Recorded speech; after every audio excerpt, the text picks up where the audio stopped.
साहब आपने 10 बार विधानसभा चुनाव लड़ा, 5 बार आप विधायक रहे, मंत्री भी रहे। अब आपकी जो स्थिति है, निष्कासन भी आपको देखना पड़ा और हार का सामना भी करना पड़ा। ऐसी स्थितियाँ क्यों पैदा हो गई? ऐसे स्थिति जमाना ऐसा आ गया, लफंगाई, झूठ बोलना, झूठा प्रोपेगेंडा करना, उनका जमाना आ गया। ईमानदार निष्ठावान लोगों का वक्त नहीं रहा। क्यों? कौन झूठ बोल रहा है? कौन? सभी लोग ज़्यादा झूठ बोलने में खुश है। आज सच्ची बात किसी को कहो तो लोग नाराज हो जाते हैं। विधानसभा चुनाव का अनुभव कैसा रहा? क्यों हार का सामना करना पड़ा वो आपको? तो मैंने कहा ना, जिला कांग्रेस के अध्यक्ष ने चुनाव लड़ा इसलिए हार हुई, नहीं तो मैं जीतता 20,000 से। पर आपने रविंद्र सिंह भाटी के पक्ष में बयान भी दिया। बयान तो लास्ट में दिया, वो हमारे गांव का है।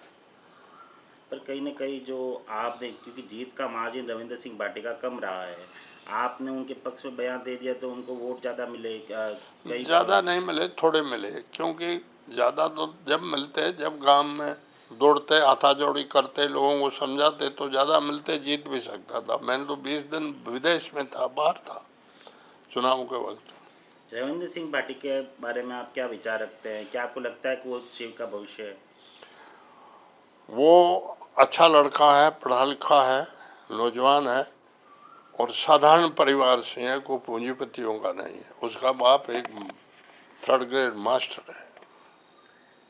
आप तो 5 दशक से राजनीति में है, कांग्रेस की इतनी सेवा की, अब निष्कासन हो गया। आप निष्कासन को किस तरह से देखते हैं? ये हम तो निष्कासन को देखते हैं जातिवाद के पक्षपात से। निष्कासन मेरे को किया ये ठीक है, इससे मैं मंजूर करता हूँ, लेकिन जिस आदमी ने 3 सीटों का नुकसान किया उसको 1 महीने में रीस्टेट कर दिया, तो ये खुला पक्षपात है।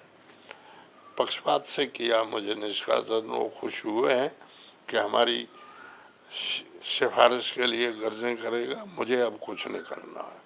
आपने कांग्रेस पार्टी से चुनाव लड़ा, जबकि फतेहखान निर्दलीय चुनाव लड़ा, बागी होकर चुनाव लड़ा और उनका निष्कासन जल्दी रद्द कर दिया गया, 6 साल के लिए हुआ। आपने इसका विरोध भी किया है, क्या कुछ कहेंगे? मैंने कहीं नहीं कहा है। 1-2 आदमियों को बात जैसे आपको बताता हूँ ऐसी बात की है, बाकी वो भले ही बहाल रखा है, हमारे क्या पर्पज से फर्क पड़ता है। पर जिस तरह से ये 6 साल का निष्कासन 1 महीने में ख़त्म हो गया, आप किस तरह देखते हैं इसको? ये पक्षपात, अन्याय। आपने 5 दशक तक कांग्रेस में रहे। अब पहले की कांग्रेस, अब जब कांग्रेस इतनी कमज़ोर हो रही है, आप कांग्रेस का किस तरह से भविष्य देखते हैं?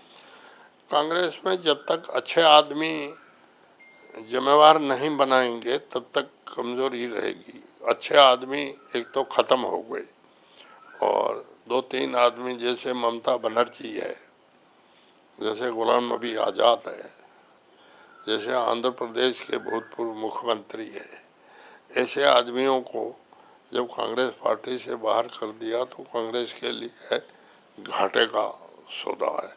अब बुद्धिमान और प्रभावशाली आदमी कम रहे, इसलिए कांग्रेस कमजोर है। आप राहुल गांधी कुछ अच्छा कर पाएंगे, आपको लगता है?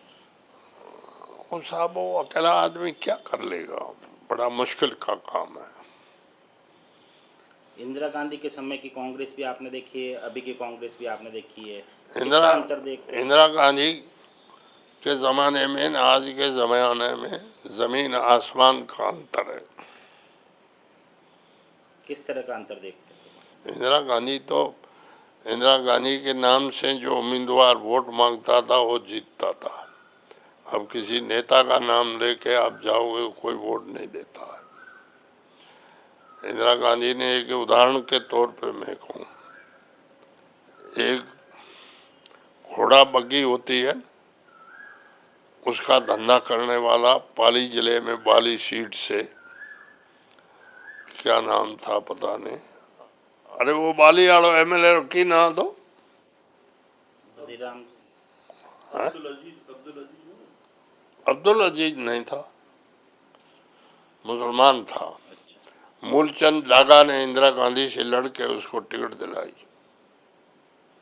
और बाली कॉन्स्टिट्यूंसी में मुसलमानों के वोट 5,000 थे और वो जीत गया। आज जमाने में 5,000 मुसलमान वोट किसी क्षेत्र में वो जी सकता है क्या? वो इंदिरा गांधी के नाम से वोट मिले थे उसको। अब ऐसे नेता कोई, किसी का कोई वोट नहीं मिलता। क्या आप आगे चुनाव लड़ने की मंशा रखते हैं नहीं, अब हमारी उम्र पूरी हो गई। अच्छा, निष्कासन के बाद में आपकी किसी से बात हुई, कोई कांग्रेस के नेता से, दिग्गज नेता से? किसी से बात न हुई है, न करना चाहता हूँ। अशोक गहलोत साहब से किस तरह के रिश्ते उससे रहे? मिलना जरूर था, मैं अभी जयपुर भी गया था, पर वो बेड रेस्ट पर है, इससे बात नहीं हुई। आपको लगता है अगर बात ढंग से आगे रखी जाती तो इस तरह की स्थिति पैदा नहीं होती?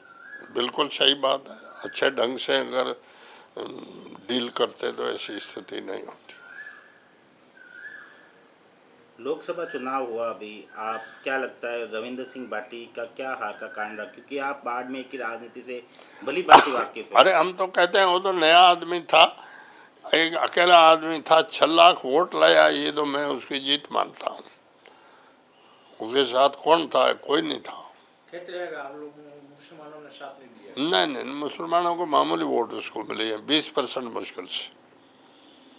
80% मुसलमानों के वोट कांग्रेस को मिले हैं।